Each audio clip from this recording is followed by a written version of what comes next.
Good afternoon, everyone. My name is Lieutenant Colonel Scott McDonald. Spoiler, this is not a lecture about objectivism. But it is a lecture about understanding philosophy and ideas and applying those to the real world and understanding how people act based upon the philosophy that they hold. And it's on a topic that matters to a lot of us day in, day out. I just spent 3 years in Washington at the Pentagon, going around to think tanks, and I saw people getting China wrong quite often. And I often ask myself, why? What are they missing here?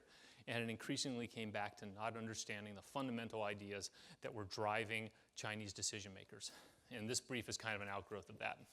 But before I go into that, I am a serving officer in the United States Marine Corps, and it is important you understand that any opinions I give today are mine, do not represent those of the government, the center I work at, or the Department of Defense. That being said, let's jump into why people don't understand China. And it comes down to how they see the world. These are the three traditional IR schools of thought, international relations schools of thought. And it's the way that most international relations theorists are examining things. The first one, realism, simple, we've all played Risk. It's powers and their capabilities striving to gain advantage in a world defined by Hobbesian anarchy. Liberalism, generally, you start to get some ideas in there, right? We're talking about what type of economic and government, but in the modern incarnation, it's very much about institutions. I couldn't bring myself to put a UN flag on there, but the idea is that just by joining the UN, states will be normalized in their actions, and they'll start acting a certain way, and that'll be good, and peace will break out all over. Wikipedia, the idea is we all join this, and as we interact with Wikipedia, it shapes how we act in that community. A similar idea writ large with states in the international community. Now, constructivism, when I started studying IR theory, along with my buddy, the Tyrannosaurus Rex, I said, this is ideas. I can get into this, right? But the more I looked at it, it wasn't about ideas and understanding and using them. It was almost like ideas as a straitjacket, right? It's social norms. These are the ideas that you have and that the society that believes, and this will shape the way everybody acts. And there's actually not one school of constructivism. There's 20, there's 30, based on Marxism, feminism, or you name it ism, that in the end of the day, it's collectivism. It just binds everybody, and we define them by thoughts outside of them. Okay? And if you look at these three these three schools of thought, there's all these words in here like states, institutions. Yeah, there's preferences, but whose preferences are they, right? There's social norms, but they aren't ideas influencing action, they're constraining. And I kept asking myself, what ideas do we really need to be talking about here? What ideas held by whom is going to affect how things happen? And I turn to my military colleagues and I say, we need philosophy, right? Why do we need philosophy, Scott? What's that for? I deal with concrete, real-world problems that I have to solve. I've heard an answer to that before, right? We need philosophy to be able to deal with concrete, particular real-life problems. And she said it at West Point, right?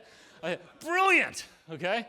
And I go and I show my military friends that everybody has a philosophy, and we use it to answer these basic questions, right out of Philosophy Who Needs It.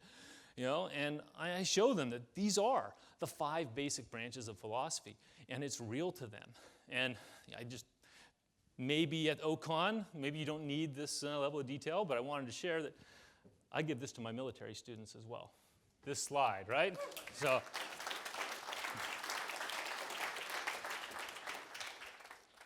but the Chinese, what's their philosophy? They need philosophy too. Where do they get it? I don't think they get it from Miss Rand.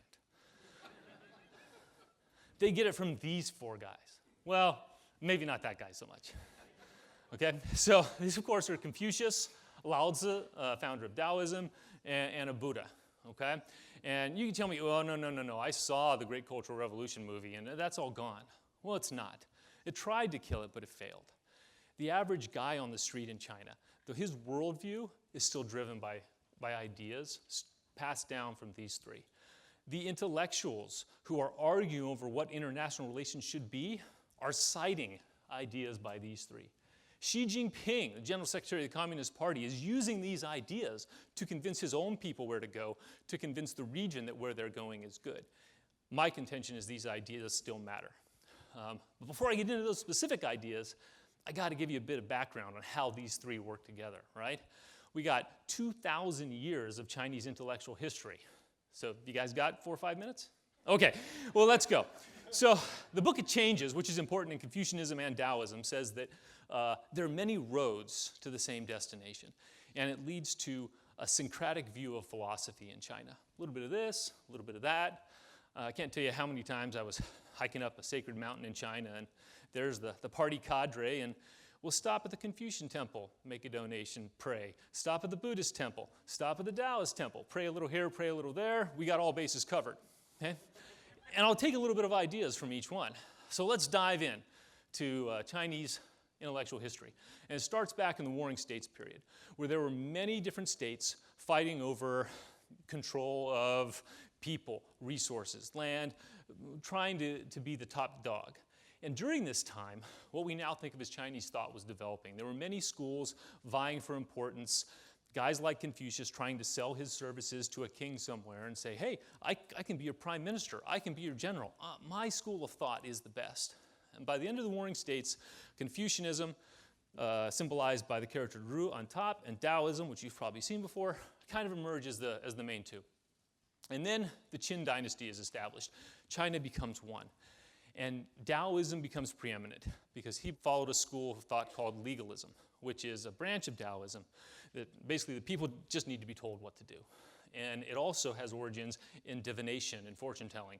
And he thought he was going to be immortal. He was looking for ways to do it, and that's why you get these terracotta warriors buried around his tomb. But he didn't last that long, and the Han Dynasty took over.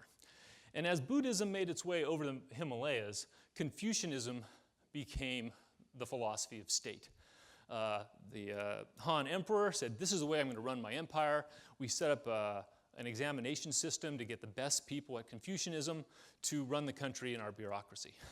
These pictures, of course, are not from the Han Dynasty. They're from the Qing Dynasty. But the idea is there were these large test-taking centers where everybody had to go who wanted to be an official. They would study for years. Families would invest their fortunes in order to get a guy from their family in the bureaucracy and take the test. So Confucianism is now well established. A few centuries later, the Tang Dynasty is in charge, and the imperial family becomes smitten with Buddhism. Start giving it favors, start giving it money. The priests become important, and that's why you see a flourishing of Buddhist art across China.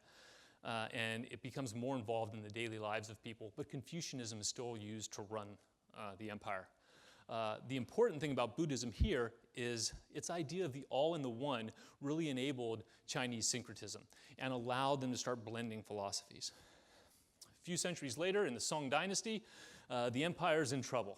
We got barbarians coming from the north, from the northwest. They have to move the capital down south, and among the intellectual class, there's a lot of worrying. What are we going to do? What are the right ideas? And a flourishing period of discussion. And you actually have Confucian scholars attacking Taoist scholars in their texts and back and forth. The end result is Confucianism, and specifically NeoConfucianism, becomes the reigning doctrine. And what NeoConfucianism did is it developed some of these ideas, but it also incorporated Taoist metaphysics and the like. So the Confucianism that the West came in contact with later was settled here. A couple centuries later, the Republic of China is formed. The emperor is overthrown. And Dr. Sun Yat-sen heavily influences the ideology of the time. Now, he was educated in the United States. He spent some time in exile in Japan. He brought a lot of different ideas in. His party, the Kuomintang, was actually a Leninist party with Soviet advisors. It was influenced by the West. It was influenced by the Soviets. It was influenced by traditional philosophy. And if you look at his three principles of the people, nationalism, democracy, and socialism, you see strains of all of those various schools of thought embedded in there. He didn't last very long. And on October 1st, 1949, as Mao said, the Chinese people stand up. And it was the Chinese people standing up, because their communism was not quite the same as Soviet communism. In fact, Mao's eventual split with the Soviets was partly because he wanted a Chinese view of socialism that he thought was needed in order to implement there. He was actually a school teacher in a traditional Confucian school when he was just starting out. So Confucianism, Taoism did not completely go away. Of course, Cultural Revolution happened a few years later, and he tried to kill it, right? This is a picture of a Confucian temple being torn down. He really did try to stamp out the old, but he didn't. He just drove it underground. And this was driven less by, I don't want these ideas, than I want power. So 10 years later, they emerge, and that didn't work. Mao made a mistake. In fact, the official government line in the PRC is Mao was 70% right, 30% wrong. So there is freedom of thought. You have the ability to disagree 30%. It was 30% wrong. So we move on. Mao's dead. Deng Xiaoping takes over. And this doesn't happen immediately, but over the course of the last several decades, the traditional system has come back, influenced a bit by some of the ideas they got from the Soviets, a little bit from America, but also from your traditional schools of thought. And this is what they're using today to legitimize their regime and to understand how to operate in the international environment. So what are those ideas? Well, let's start with metaphysics.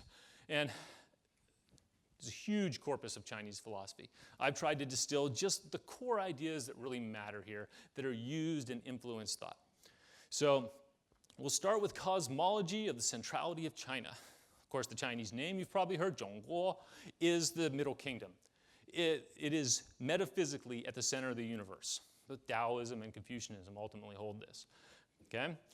The idea of the yin-yang, right, is this constant cycle. It's not just that change happens, but that change is nature. That there's a constant back and forth between weak and strong, between powerful and weak. And that this constant cycle implies that there's going to be change and that what's falling now may be rising later. There's a great Chinese character, shi, which means situational potential. It's one of those great words that's very hard to translate directly. And if you've read Sun Tzu, The Art of War, Chapter 5 is actually titled this. You won't find it translated as situational potential, I'm willing to bet you. It's translated as energy, just as potential. There's a lot of hand-wringing over just how to translate this. But the idea, basically, is that in any given situation, there is a natural manner in which it's going to develop if it's unhindered. And so you can't change things drastically. You need to change things subtly. The example given is pulling on corn to help it grow. And this is an old Chinese idiom, and Mencius, a disciple of Confucius, actually cites it in his work. And so basically, the old man from Song comes in from the field, and he's exhausted, he's hurting. And his son's like, "Dad, what's wrong?" He's like, "The corn is just not growing like it should. So I've been out there all day pulling it up to make it longer." And the son is distraught. Like, "Oh my God, Dad, what did you do?" He rushes out, and of course, all the corn is dead. Because pulling the corn is not how it gets taller. Corn gets taller by giving it the right soil, water, sunlight, giving the conditions to naturally allow its potential to develop. And that idea remains important in Chinese strategic thought. This one's a little harder to get your head around. The power of the weak, the soft, and the non-being. And this quote from Lao Tzu on here suggests that in a bowl, the sides of that bowl have value because you kind of need them. But the bowl only has utility because of the emptiness inside. It's the vacuousness, the emptiness, that actually provides utility. And interestingly enough, in preparing for this talk, I went through the journals of Ayn Rand and letters looking for references to Chinese or Eastern philosophy. And there's not many, a few in her conceptualizing bad guys in Atlas.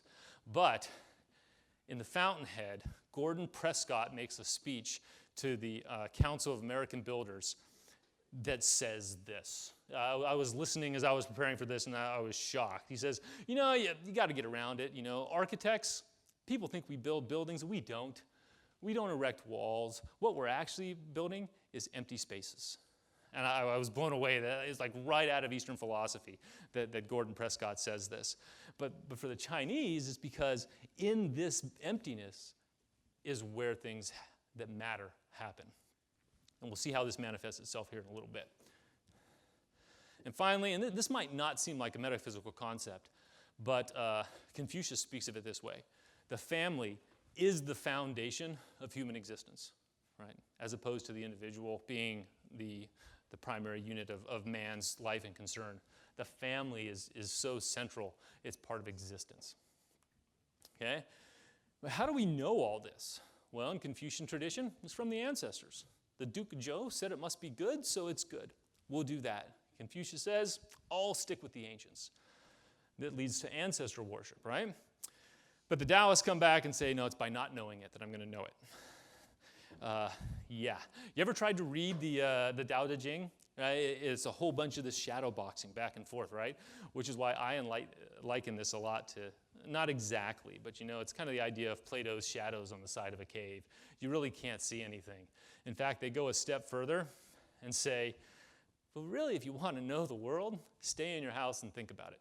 It's the only way you're really going to know it. So, in other words, in Chinese philosophic tradition, it's very rationalistic. It's just making up ideas in your head and deciding that that's how things work. Now, I came across this investigation into principles. I was studying Confucianism. I thought, here is where I'll finally get it. We're going to find out what principle is, because they never seem to mention, they mention the word all the time, but they never define it. Investigation into principle.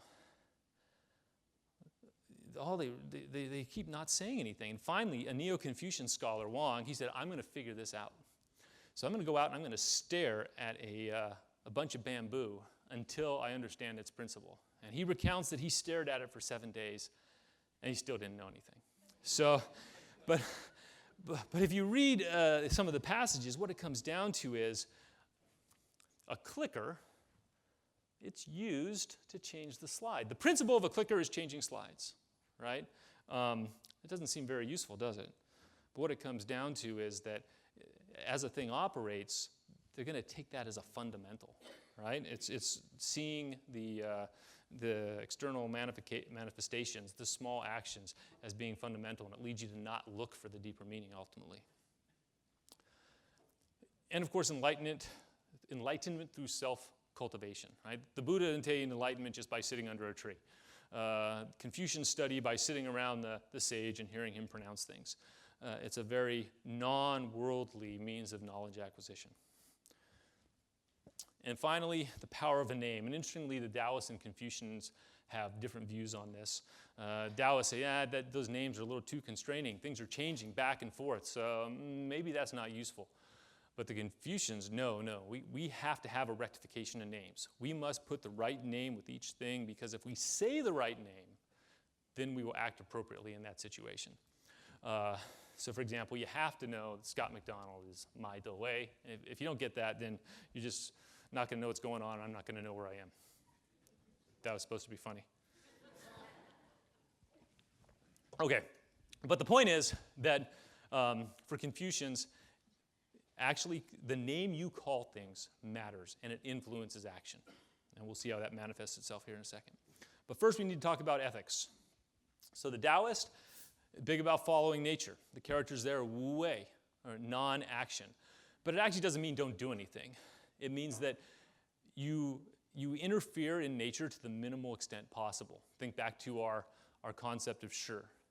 Okay? Only where necessary, as things are changing, small amounts of guidance to get where we want to go. Confucians talk about relational ethics. In other words, what is right is dependent on my relationship to the person I'm dealing with. Fill your role in society, do the right thing, and maintain the relationships. And of course, you'll notice 3 of these all refer to the family, which is the foundation, right? Going back to metaphysics. But all of these are hierarchical and reciprocal, right? The guy on top owes something to the guy below owes something to the guy on top. It's obligations on how you act in this situation. So, but since they're the foundation of society, what can we derive from that? Well, first of all, if you look at a Chinese family tree, you have to know the right names of all these different people and behave to them correctly. I can't buy my second great aunt dinner even though I want to, because she's bought it for me 8 times. That's a problem I have every time I deal with my Chinese relatives in Taiwan. It's mind-numbing trying to figure things out, okay? But then you expand that to the society at large. So we know that whatever's good for my family is morally right in a Confucian context. Okay? That is the standard of value. If I have to lie, cheat, or steal to do something for my family, it's okay because it's for my family. That's the standard of value. So in opposition to the other family, as long as I do what's right for my family, that's right.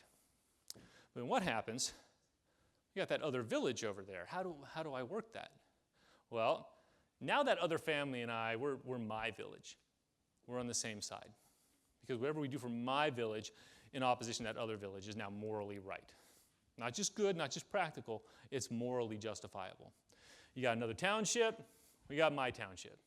And it goes like this on up the chain with the emperor at top. Of course, I said these relations are both ways, right? And so now you have the emperor on top, Confucian relationship of emperor to minister, it extends all the way down. So this is a banner on the streets in China, modern day. Without the family, well, when you have the country, only then do you have the family. So the hierarchy ultimately puts the leadership on top. So now in politics, of course, sub-branch of ethics. So it starts with hierarchy. The Taoists say, well, in accordance with nature, you follow the Tao. That's how you rule people.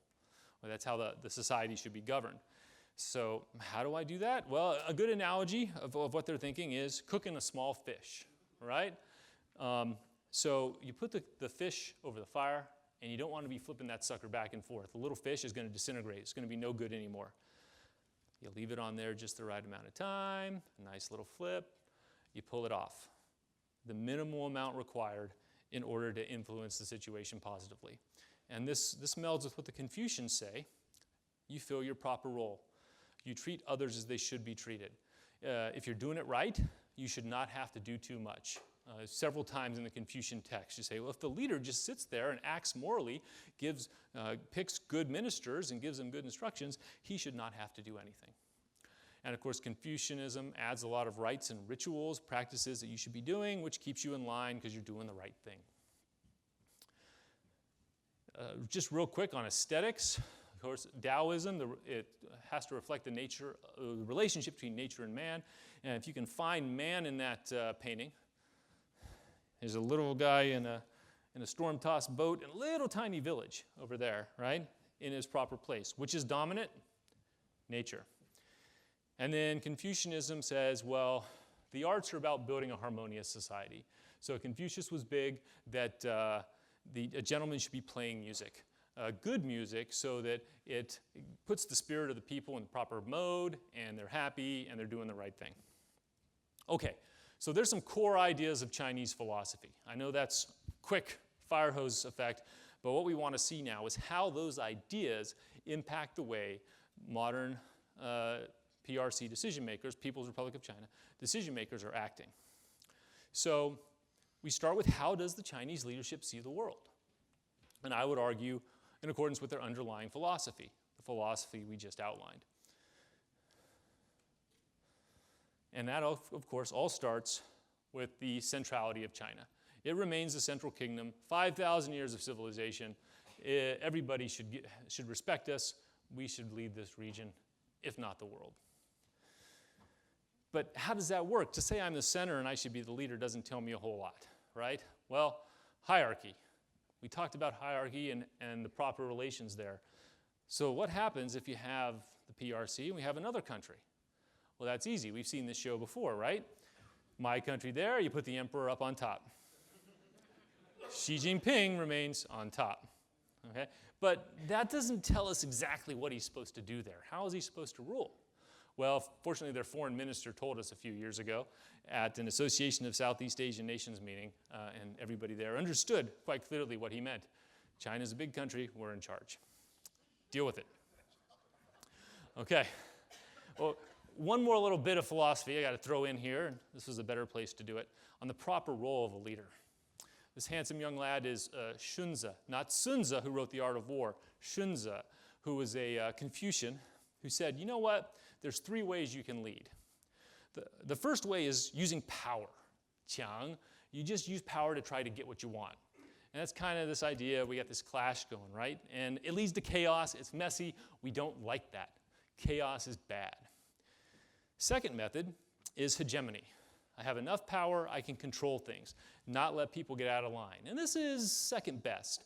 Sometimes because you're using power, it leads to some chaos, but sometimes it can lead to peace and harmony. It depends on how it's done, but it's not as good. When the PRC leadership says America is a hegemonist and that's wrong, we want to stop it, this is what they're talking about. They, on the other hand, should lead through kingship, proper leadership, fulfilling their role, being a moral exemplar, and leading people to live harmoniously. And a little tongue-in-cheek, I chose my little dollar sign here. I actually, looking for clip art, I searched hegemony on the web, and I got this article by a rabid leftist on cultural hegemony. And a dollar sign came up, and I said, I got to take that.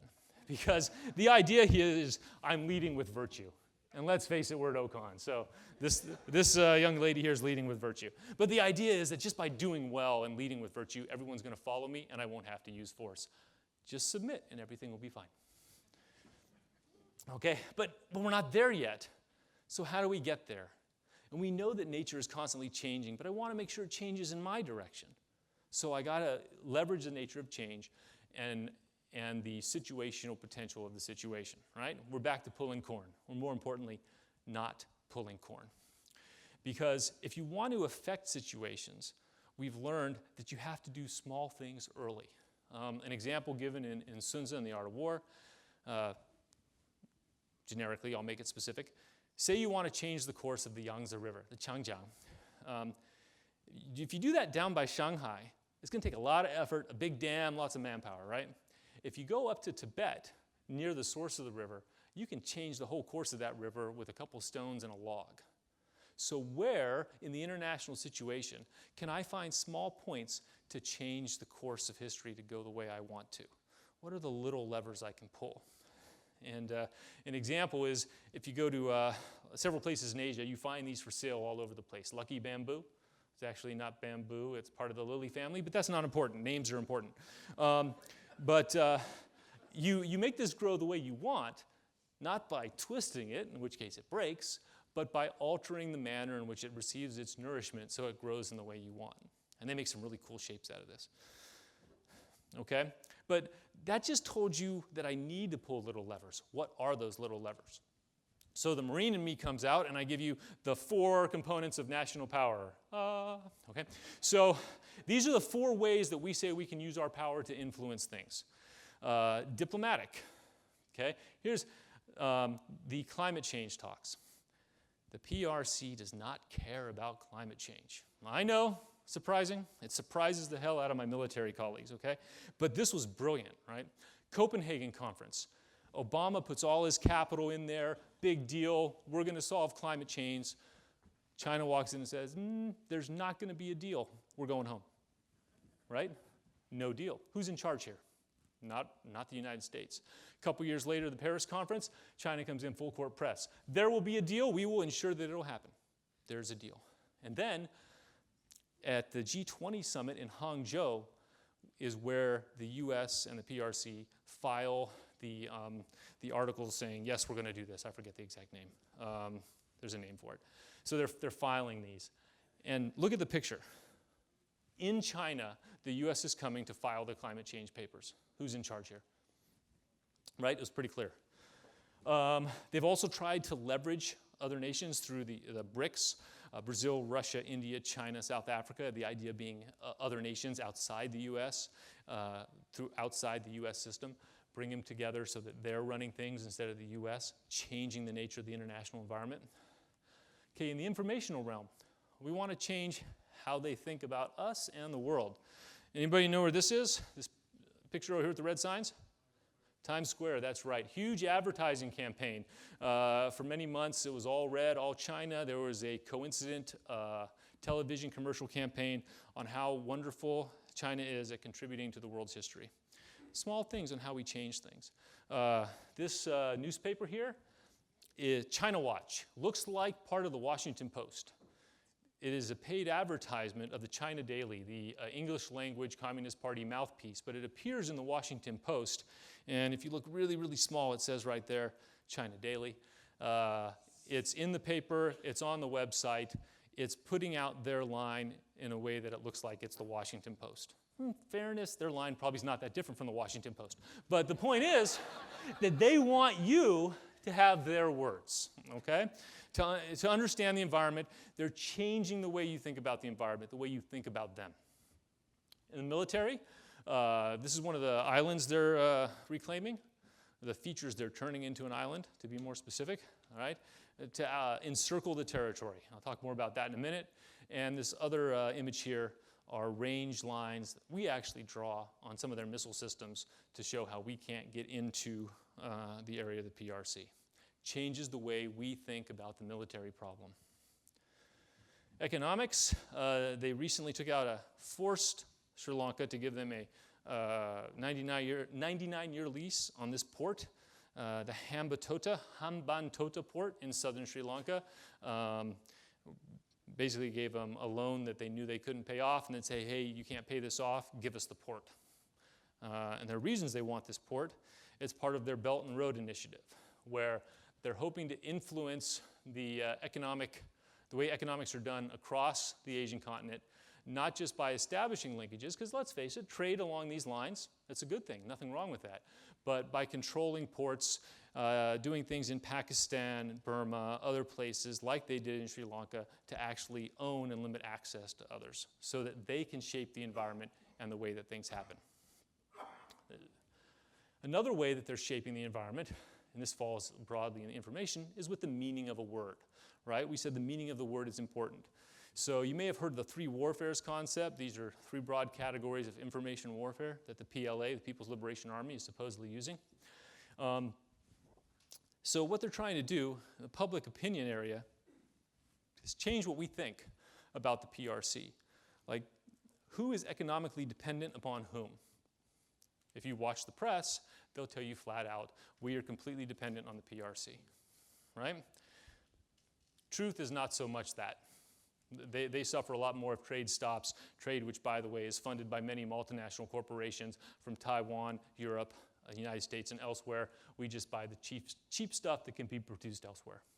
But you've probably saw the Marriott hotels. Delta Airlines got in trouble with PRC for the way they were listing Taiwan on their website, and the huge campaign that the PRC has undertaken to change this and stop Cold War thinking and representing Taiwan as a country. In psychological warfare, do our enemies think they can win? The range rings on a map. Our weapons are so great that nobody can handle them, right? They're trying to change how we think about it. And who has more resolve? Are you willing to trade LA for Taiwan? In legal warfare, what is the meaning of international rules, standards, words? Through public statements, through actions on the ground or on the water, they're trying to change what some international treaties actually mean, such as the UN Convention on the Law of the Sea, which is the general agreement on how maritime territory and use is delimited. Okay, that weird one, that weak, soft non-being, how do we leverage this in order to enact those other things? Well, there's a few ways. One, Deng Xiaoping's quote of hiding one's capabilities and biding one's time.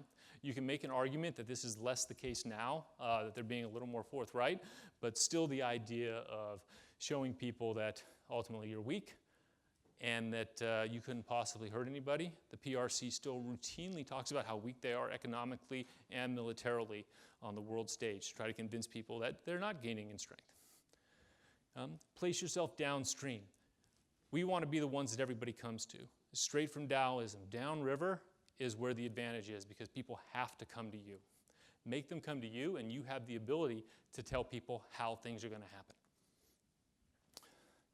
So once I get the situation going the way I want it, well, then I need to control territory. Okay, and this is where the full-on military guy is going to come out here in a minute. So we go back to molding clay, right, and having the emptiness matter. Okay, so let's play games. So anybody recognize this? No go. Right, the Chinese name is Wei Qi. And you win this game by controlling territory. You start by building walls. Black gets to go first in Wei Qi, so there's the walls that black has built so far in this game. And there's the walls that white has built. But the walls don't matter that much because you win this game by owning that territory. Okay, I've said myself, Wei Qi is it's an okay analogy, right? But people say, well, it teaches strategy. What I'm worried about is what type of strategy does it teach? What does it tell us about the way they're looking at a problem? So let's look at a problem. So here's East Asia, Southeast Asia generally, okay? And let's put some pieces on the board here. So there's my stones in the South China Sea. I'm going to make them a little bit bigger by putting the range rings of some of the key weapon systems. And I'm going to use that to build a wall, okay? But that's not that important. Inside that wall, I now have the room to exercise the actions to establish sovereignty. The PRC is regulating fishing. They are establishing fishermen safety zones. They are setting up municipalities and administering them. More importantly, they're escorting foreign military vessels. If you watch the press, you'll say, hey, this US ship was shadowed. This British ship was shadowed. The PRC is escorting a foreign military vessel through their territory. That's not the way we say it. That's a difference of interpretation. Well, I would argue it's a wholesale rewriting of current international law. That's what they're trying to do. But the walls can also be constraining. And you got this one along the first island chain here that we already have that disturbs them. And they're worried we're building this one. It's one of the reasons you hear them talk about containment a lot, even though we don't have a containment strategy. And I would argue we shouldn't. We don't have one, but they see it happening because in their conception, we're building a wall. So they're looking for ways to break out. There's many ways you can do that, not just military. You can use those other tools, those other components of national power, such as taking a port, building a new canal, and building a new room. That's my interpretation there. That's not actually happening as much right now. Some of those dots are actually there. So we got all that idea of how we're going to do it, but why campaign against the United States? Well, one, it's the US's international rules-based order that they built and generally guide that is currently preventing us from having what we want. Their hegemony is in our way. We need to do this to push the US out of the Western Pacific, because that's our backyard. That's where we want all these nations to recognize the hierarchy, to recognize that we're the true king in this region. Those are where our rooms are that we want to keep the United States from influencing. Our vassals in the region don't want to pay attention because the US is there and the US is strong. We need to push them out, so our vassals must listen to us. And finally, the US has a lot of cool stuff we could use, right? They're trying very hard to leverage our technology because they've been unable to move up the value chain in a lot of these industries. So from this, the philosophy, the way it's implemented, how they're going to campaign against the United States, I've drawn 5 strategic tenets that when I look at PRC actions, I use to help evaluate them so I can speak to US military leadership on what this might mean and what they're doing. The first is that they see the world as an environment of perpetual change, which means there is no win-win situation. They're trying to gain something, and it means you're a loss. What do they want? What are they trying to gain, and how it's going to affect us? Secondly, they see themselves as the rightful leader of the region. There is a hierarchy. They're going to act this way and expect others to act that way. They're going to pursue their interests through non-action. So yeah, what they're moving around with their military is important. Look at that. But look at the other things they're doing and how they're shaping the environment and shaping us. The rooms are more important than the walls. Look at what they get by where they're putting their forces and what they can do within those spaces. And finally, it's the importance of the words and that they use ours. The PRC is actively trying to change the nature of the debate so that their understanding of the world is used, not ours. And those are the 5 strategic tenets that I've been able to divine from ancient Chinese strategy that I think are still being used today in the PRC. And I use them to analyze PRC actions, and I hope they're helpful to you. And with that, I'm happy to take your questions.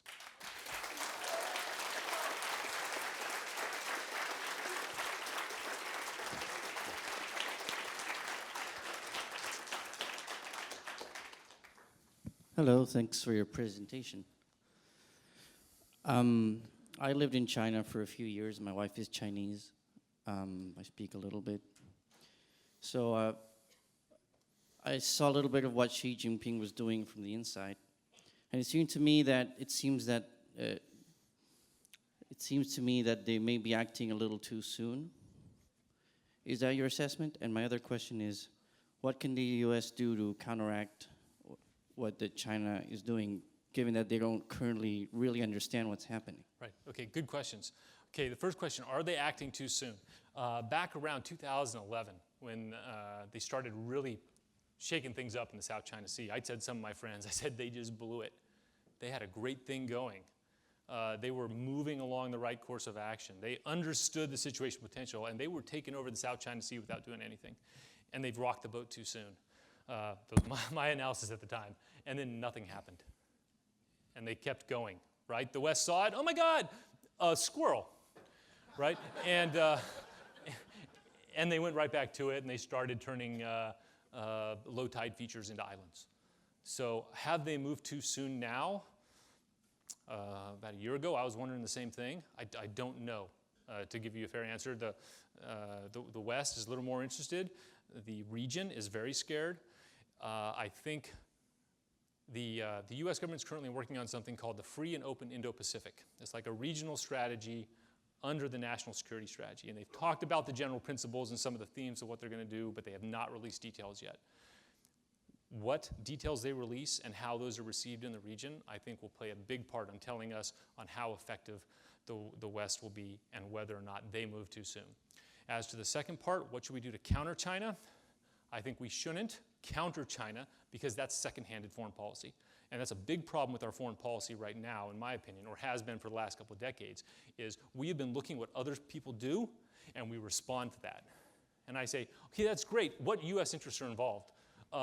Well, you know, no. You have to start with our interests, right? And what our government does in terms of protecting individual rights and ensuring that we are free.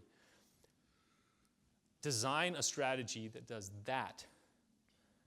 And then we worry about what other nations are doing what that might affect it. Right now, a big problem with our policy vis-a-vis the PRC is that it's completely reactive, in my opinion, the past couple of decades. And I've written on that last December in National Interest. So, thank you. All right. During the Warring States period, there was an allegedly egoist philosopher named, I don't know how to say his name, I don't speak Chinese, Yang Zhu. And according to that great source of truth and error, Wikipedia, according to Wikipedia, I'll read it, it's brief. Oh, come on. Use your finger here. According to Wikipedia, Yang Zhu thought, all beings have the survival instinct, but man, the highest of creatures, lacking the strength of animals, must rely on intelligence to survive rather than strength. And Yang Zhu felt that strength was despicable when used against others. That's from one commentator. Another commentator says, on the other hand, you could say, it describes his philosophy as a mixture of pessimism and fatalism. I don't find those things consistent, but right. Anyway, he was apparently very popular at that time, but he died. The popularity died out fairly quickly. So I'm curious what you know about it and how can we avoid his fate as far as egoism is concerned. And one other quick question. There's this little peninsula hanging off the top of China called Korea. Right. And I'm wondering what you think we should do about the northern part of that peninsula, which is an ally of China. Okay, thanks. Yang Zhu, I know about as much as you know. I've come across him, but I haven't been able to find a whole lot to dig in deep. I need to go back and find the Chinese, which is often harder. The important thing for this discussion is he's not relevant anymore, right? So how do we avoid his fate, right? We stay relevant, right? We change the culture, we get our ideas out there. As for North Korea, I am a China specialist. I will tell you, first of all, I think calling them an ally of China is overwrought. China is the only ally they have, but they certainly have their own independent foreign policy. I think the PRC has been very happy with the situation on North Korea for a long time. I think the Sixparty talks were an excellent example of them using small levers to influence the situation. The Six-Party talks, the purpose of which was to,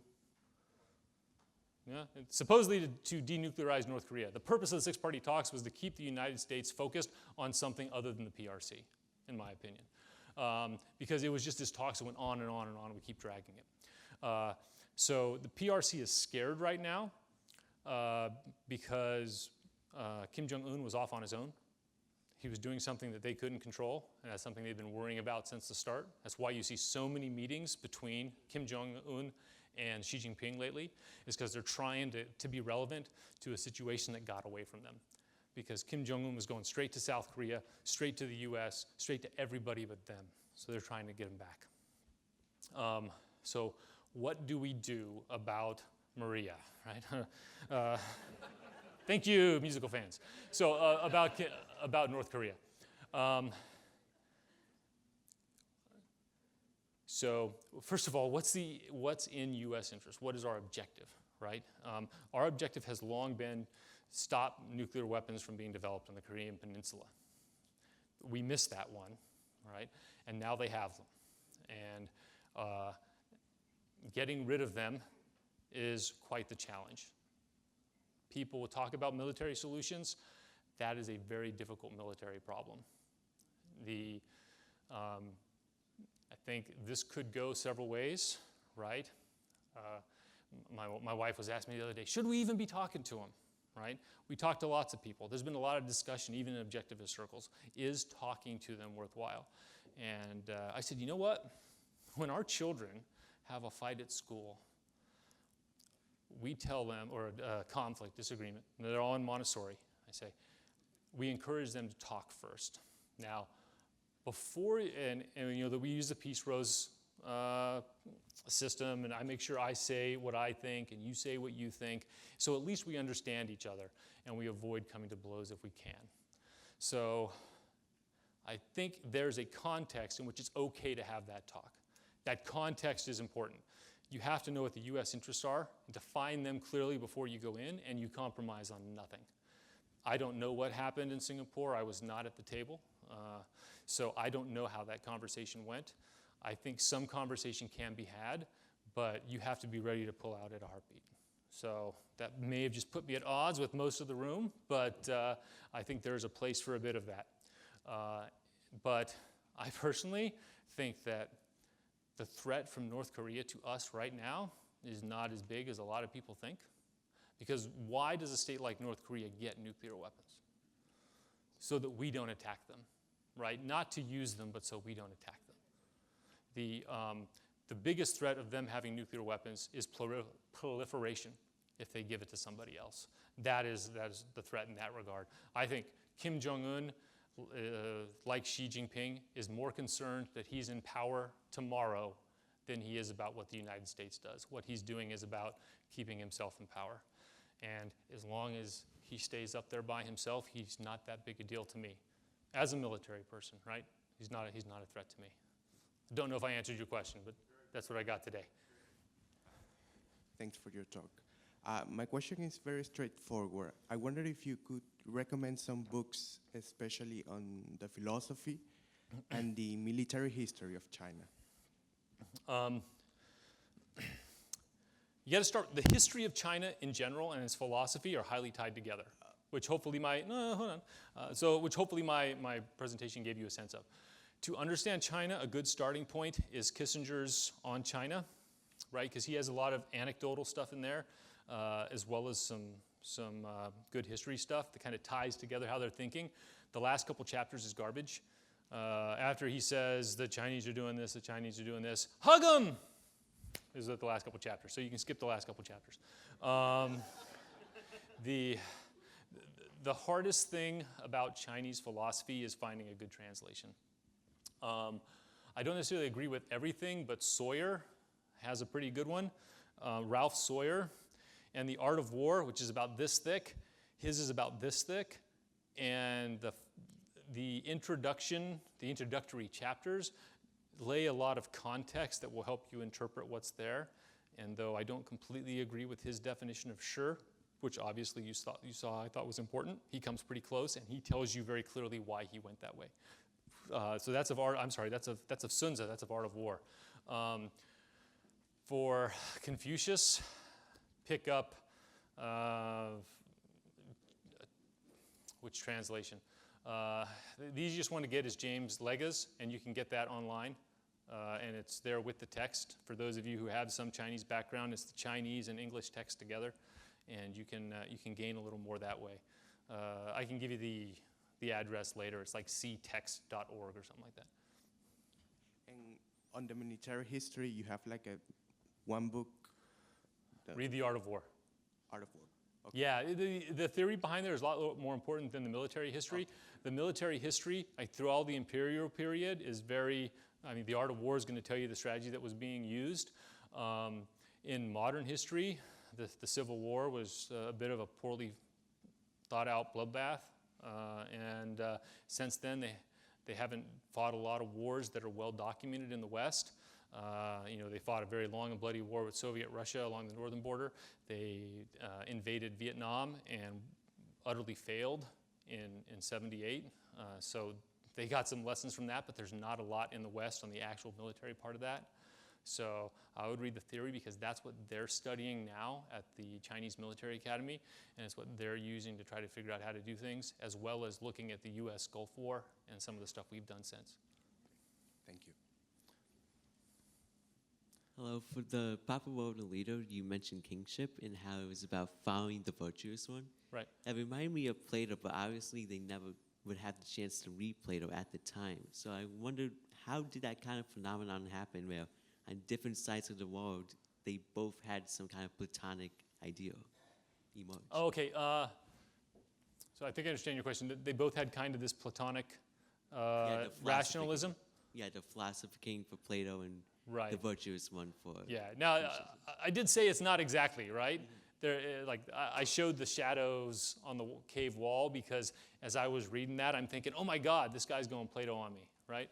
But it's not exact. But why did that happen? I think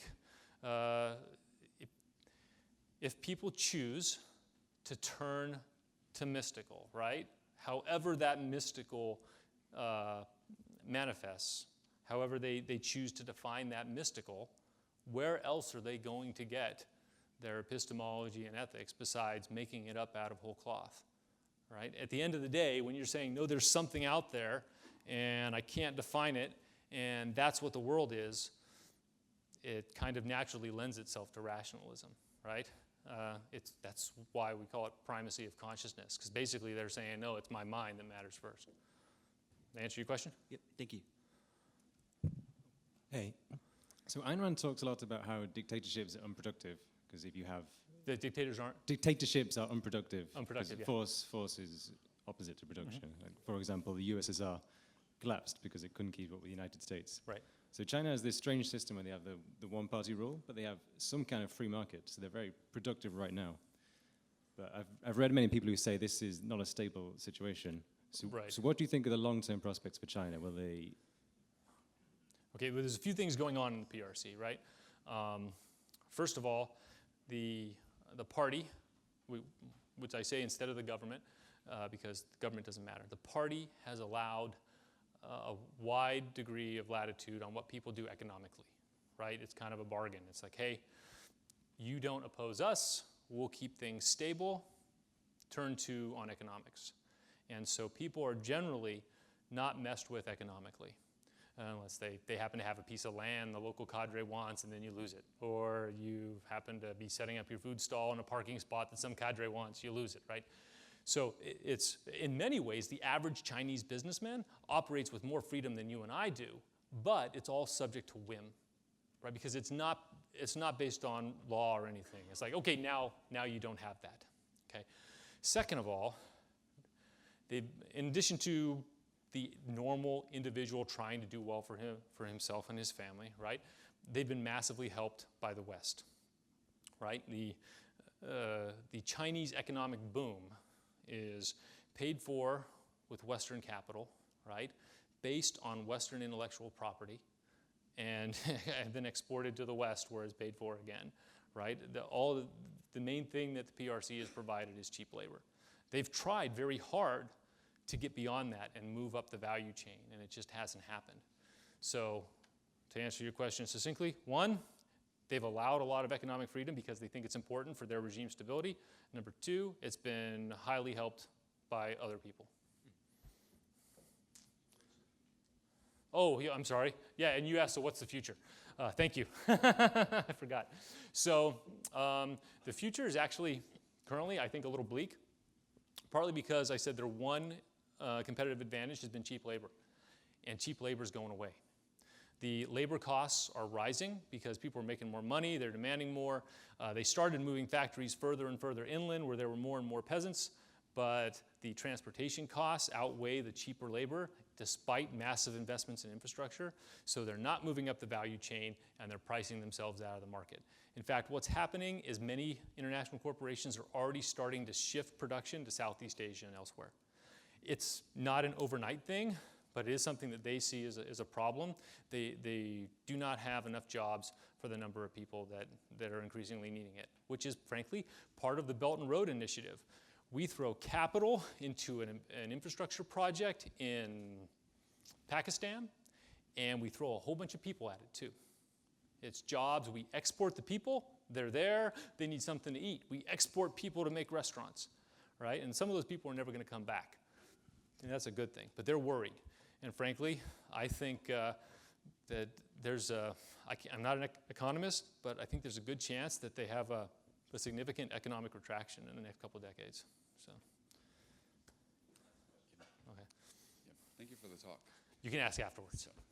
Go ahead. And so you mentioned, some of these philosophical groundings for their strategy. They focus on the emptiness instead of the walls, non-action instead of action. It seems like that would undercut their strategy, that misconceptualization would cause problems and errors. Is that true? And if so, what would a rational strategy look like? How should it be conceptualized, and what follows from that? A rational strategy for them or a rational strategy for? Or just like rational strategic principles and the kind of games that you would play based on those. Okay. In terms of the rooms, not walls, right?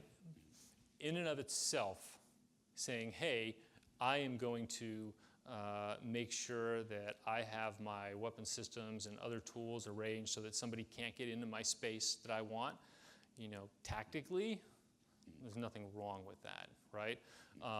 What I think a strategic downfall would be, it's not the fact that they see that is how they should control the South China Sea. It's the fact that they are going to not recognize when the situation is turned on them. From their perspective here, right?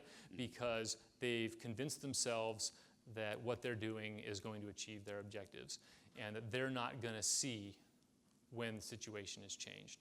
So it's the in terms of that philosophy failing, to me, it's the blinders that they've put on in terms of the way the world actually works and how they acquire knowledge.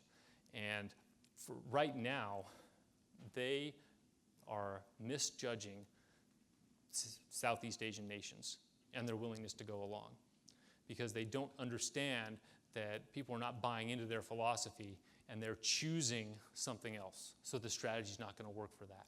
Right now, they are misjudging Taiwan because they do not understand the way that Taiwan is developed and no longer plays their game. So their current actions to try to take away all their diplomatic allies, and hey, if we get all their diplomatic allies gone, then no one's going to be their friend, and they're naturally going to come back to us. It's not going to happen, right? Because Taiwan really doesn't have any sufficient diplomatic allies now. It has 18 tiny, tiny little states. It hasn't gone back to them. So, but because they believe that that's important, and they're not basing that on reality, they're just basing it on the fact that they've decided that that's what's going to happen. When they finally get all the allies to go away and Taiwan doesn't come back to them, they're going to go, oh my God, what do I do now? And that's how things are going to start falling apart. I think they think that way because of their philosophy. But the things that are going to break that down are actually more fundamental than how you approach, let's face it, that's kind of the tactical end down there. So did I answer your question? Yeah, brings up about 10 more. Okay, Yeah, I'll be around all week. You've been a great audience. Thank you very much.